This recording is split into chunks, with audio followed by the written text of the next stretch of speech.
नमस्कार। मैं आपका अपना ब्रजकिशोर तिवारी। आज इस वीडियो के माध्यम से मैं आपसे ये संवाद करने आया हूँ कि उत्तर प्रदेश में योगी मुख्यमंत्री के रूप में क्यों आवश्यक है। यहाँ पे ये कहना कि वो हिंदूवादी हैं या सांप्रदायिकता के हिसाब से या उन्होंने मंदिर बनाया, ये सारे विषय गौड़ हो जाते हैं। सांप्रदायिकता तो हमारे देश में शुरू से ही एक कोड़ के रूप में थी। हम बहुसंख्यक होकर भी अपनी आवाज नहीं उठा सकते। 1945 से हमारे देश में सांप्रदायिक हिंसा चल रही है और इस समय हिंसा तो नहीं चल रही है, पर अंदर दबे दबे रूप में सांप्रदायिकता का प्रचंड रूप बन चुका है, जो कभी भी सामने आ सकता है और हम सबको फेस करना होगा, चाहे वो किसी भी धर्म का हो, किसी भी मजहब का हो। पहले ये था कि एक अल्पसंख्यक समुदाय के लोग ही ज्यादा हिंसक माने जाते थे, पर अभी बहुसंख्यक समुदाय से भी लोग हिंसा की ओर बढ़ रहे हैं और ये जब दोनों आमने सामने आ जाते हैं तो टकराव बहुत ही खतरनाक हो जाता है, जान माल का होता है। चलिए इस विषय को हम कभी और उठाएंगे। अभी हम फिलहाल आपसे ये बात करने आए हैं कि योगी उत्तर प्रदेश के लिए क्यों उपयोगी है। अगर आप देखें 5 साल की योगी कार्यकाल में, तो उन्होंने जो वहां पे विकास किया, जो उन्होंने एक नया मॉडल बनाया उत्तर प्रदेश को, वो चलिए उसको भी छोड़ देते हैं। उनका सबसे महत्वपूर्ण कार्य था कि आम जनता को अपराध से निजात दिलाना। अब आप अगर देखें तो योगी को क्यों हटाना चाह रहा है एक वर्ग विशेष, क्योंकि जो अधिकतर डॉन थे, जो अधिकतर अपराधी थे बड़े बड़े, वो एक विशेष वर्ग संप्रदाय से थे और योगी ने उनको जब तोड़ा और सलाखों के पीछे डाला या उनका एनकाउंटर किया, जिससे कि आम जनता को बहुत राहत है। और जो व्यापारी वर्ग हैं देश के अन्य कोनों से या विदेश से, वो भी ये सोचते हैं कि अब उत्तर प्रदेश में निवेश करना उचित होगा और ये सारा एक माहौल बन रहा है। तो जो वसूली वाले लोग थे वो बहुत टूट गए और चूंकि वो एक पर्टिकुलर समुदाय से बिलोंग करते थे और उनका एक तथाकथित नेता था जो मुलायम सिंह साहब थे और अब उनकी औलाद है, वो नहीं चाहते कि वो कैसे भी उसको खो दें। वो नहीं चाहते कि योगी दोबारा आए, क्योंकि योगी ने वहां के तकरीबन 60% अपराधियों को जमींदोज कर दिया है। या तो उनको जेल में डाल दिया, या उनको मार दिया, या उनकी संपत्ति को कर ली, या प्रदेश से भगा दिया। आम जनता इससे बहुत खुश है, पर जो एक समाज का अभिन्न हिस्सा है अपराधी, वो तो दुखी है ना।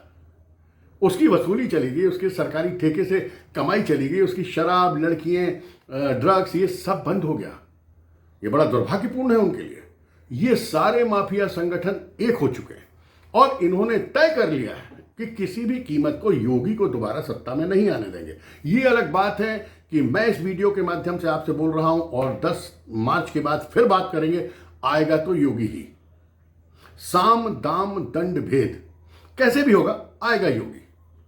क्योंकि आम जनता जो शांत बैठी है, जो मंचों पे नहीं दिख रही, जो सड़कों पे नहीं दिख रही, जो बैनर और पोस्टर और झंडे नहीं उठा रही, उसने भी तो कुछ सोचा होगा ना। अगर वो शांत है तो उसके दिल में कोई एक छवि है।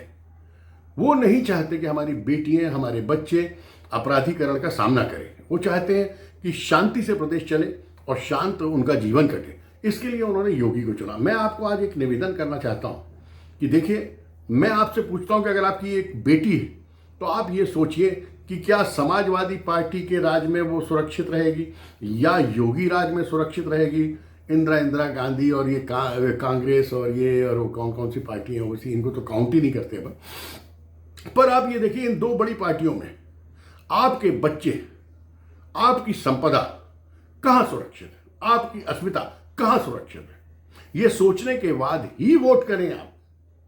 जहां तक मैं समझता हूं, योगी साहब का सबसे बड़ा यूएसपी यह है कि उन्होंने प्रदेश से अपराधियों को हटाकर अपराधीकरण की पूरी बिल्डिंग ही तहस नहस कर दी। आज तड़प रहे हैं, बिलबिला रहे हैं, बगैर पानी के जैसे मछली आप शॉप्स में देखते हैं हिलती रहती है। वो हालत है उत्तर प्रदेश के माफिया लोगों की। वो चाहते हैं कि ये बंदा दोबारा ना आए, क्योंकि अगर ये दोबारा आएगा तो जो 60% अपराधियों को उसने जड़मूल से खत्म किया, अब वो 90% पे चला जाएगा। क्योंकि उसका एक ही लक्ष्य है, प्रदेश से अपराधी हटाओ, अपराध हटाओ।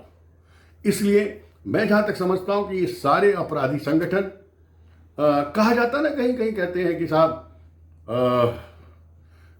इस मजहब के सारे लोग आतंकवादी तो नहीं है, वहीं जवाब में आता है कि पर सारे आतंकवादी इसी मजहब से क्यों हैं?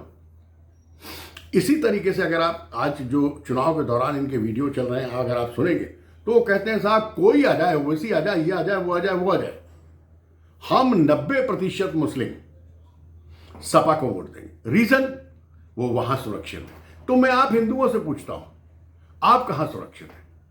आप भी संगठित होकर उसको वोट दें। ये सांप्रदायिकता कहां से हो गई? अगर एक व्यक्ति, एक संप्रदाय, एक वर्ग कह सकता है कि हम 90% एकजुट, एक मत होके मुलायम सिंह के लड़के को वोट देंगे, अखिलेश यादव को देंगे, तो साहब आप क्यों नहीं कहते कि हम योगी को देंगे? अगर आपको उत्तर प्रदेश को उत्तम प्रदेश में परिवर्तित करना है तो ये मान के चलें कि योगी साहब उत्तर प्रदेश के लिए कम से कम 5 साल और चाहिए, तब जाके उस प्रदेश की छवि सुधरेगी, वहां का अपराधीकरण रुकेगा और वहां की आम जनता खुशहाल होगी, अपने मन से जी पाएगी। देखिए, ध्रुवीकरण तो हर जगह हो रहा है।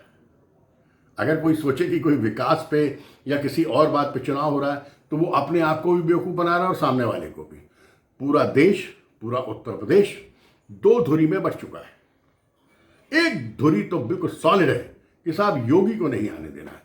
दूसरों से निवेदन है, अगर आप शांति से उत्तर प्रदेश में अपने परिवार के साथ जीवन यापन करना चाहते हैं, अपराधियों को और अपराध को जड़ मूल से खत्म करना चाहते हैं, तो एक बार योगी को और मौका दें।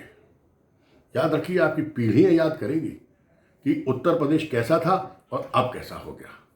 मुझे मालूम है आप योगी को ही वोट देंगे, क्योंकि योगी इस समय उत्तर प्रदेश के लिए बहुत उपयोगी है। ये मेरी सोच है और अधिकतर उत्तर प्रदेश के लोगों की भी सोच है। और उस संप्रदाय विशेष में जब वो बोलते हैं ना कि हम 90% एक होके अखिलेश यादव को वोट देंगे, तो वो 10% छोड़ देते हैं। वो 10% भी योगी को ही उपयोगी समझते हैं उत्तर प्रदेश के लिए। इसलिए आपसे निवेदन है, चुनाव बहुत नजदीक है, मन बना लीजिए, या अपराधियों की सरकार या अपराध रहित सरकार, सब कुछ आपके हाथ में। नमस्कार।